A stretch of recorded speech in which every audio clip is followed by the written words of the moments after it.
ഈ പരിപാടി കേവലം വിനോദത്തിനായി മാത്രം നിർമ്മിക്കപ്പെട്ടതാണ്. ഈ കഥയിൽ ചിത്രീകരിച്ചിരിക്കുന്ന കഥാപാത്രങ്ങൾ, അവരുടെ പേരുകൾ, സ്ഥലങ്ങൾ, സംഭവങ്ങൾ മുതലായവയെല്ലാം സാങ്കല്പിക മാത്രം. ആയതിനാൽ ജീവിച്ചിരിക്കുന്നവരോ മരിച്ചവരോ ആയ യാതൊന്നുമായി ഇവയ്ക്ക് യാതൊരു വിധ ബന്ധവുമില്ല. ഏതെങ്കിലും തരത്തിലുള്ള സാമ്യം തോന്നുന്നുണ്ടെങ്കിൽ അത് തികച്ചും യാദൃശ്ചികം മാത്രം.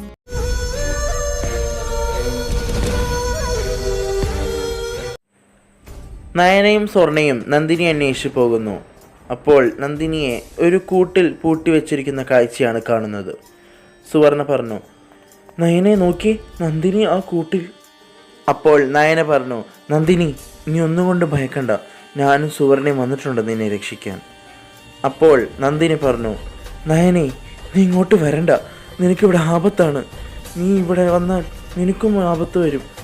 നയന രണ്ടും കൽപ്പിച്ച് നന്ദിനിയെ രക്ഷിക്കാൻ ശ്രമിക്കുന്നു. പക്ഷേ എന്തോ ശക്തി വന്ന് അവളെ തടഞ്ഞു. അപ്പോൾ നയന പറഞ്ഞു, എന്താ എനിക്ക് അങ്ങോട്ട് പോകാൻ കഴിയാത്തത്? അപ്പോൾ സുവർണ പറഞ്ഞു, നയനെ ആ കൂടിന് ചുറ്റും എന്തോ മാന്ത്രിക ശക്തിയുണ്ട്, അതുകൊണ്ടാണ് നിനക്ക് ആ കൂടിനടുത്തേക്ക് ചെല്ലാൻ പറ്റാത്തത്. അപ്പോൾ അവിടേക്ക് ചുടല വന്നു. നീ ശരിയായിട്ട് തന്നെ ഉത്തരം പറഞ്ഞു. പിന്നെ നയനെ, നിനക്ക് നിന്റെ മൂത്ത സഹോദരിയെ രക്ഷിക്കണമെങ്കിൽ ഒരു കാര്യം എനിക്ക് ചെയ്തു തരണം. വേറൊന്നുമല്ല, ആ നാഗരത്നം എനിക്ക് തരേണ്ടി വരും. എങ്കിൽ നിനക്ക് നിന്റെ സഹോദരിയെ രക്ഷിക്കാം. ഒരിക്കലുമില്ല, നാഗരത്നം ആ കാടിനും ആ ക്ഷേത്രത്തിനും സ്വന്തമാണ്.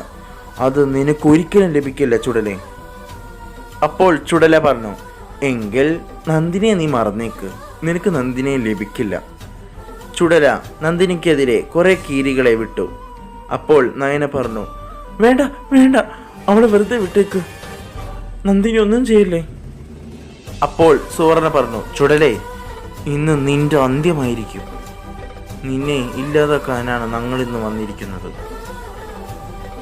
നയനയും സുവർണയും ചുടലക്ക് നേരെ ഒരു ശക്തി പ്രയോഗിച്ചു. പക്ഷേ ചുടലക്കൊന്നും തന്നെ സംഭവിച്ചില്ല. ചുടല നയനക്ക് നേരെ ഒരു ശക്തി പ്രയോഗിച്ചപ്പോൾ നയനക്ക് വല്ലാതെ വേദന അനുഭവപ്പെട്ടു. അതുപോലെ ആ ചുടല നന്ദിനിക്ക് നേരെ ആ ശക്തി പ്രയോഗിച്ചു. നന്ദിനിക്ക് വല്ലാതെ വേദന അനുഭവപ്പെട്ടു. അപ്പോൾ നന്ദിനി പറഞ്ഞു, ആ നയനെ, എനിക്കെൻ്റെ ശരീരം വേദനിക്കുന്നു, വല്ലാതെ പൊള്ളുന്നു എൻ്റെ ശരീരം. ഇതേ സമയം പൗർണമിപുരത്ത് ജ്യോതിക്ക് എന്തോ പോലെ തോന്നുന്നു. ജ്യോതിയുടെ ശരീരം പൊള്ളാനും തുടങ്ങി.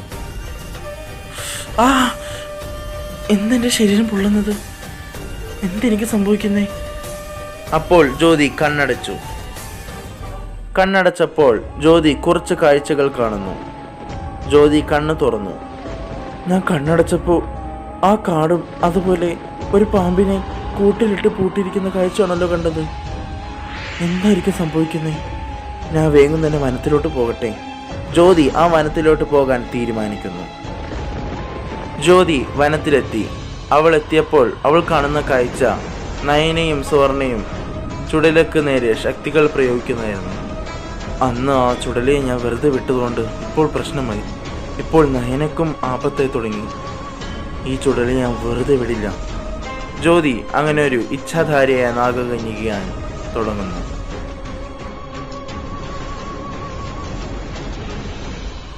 നാളെ കാണൂ വാസുകിയിൽ ചുടലയുടെ അന്ത്യം കുറിച്ച് ജ്യോതി. കാണൂ നാളെ രാത്രി 9 മണിക്ക് SHD സ്റ്റുഡിയോസിൽ. മറക്കാതെ കാണുക.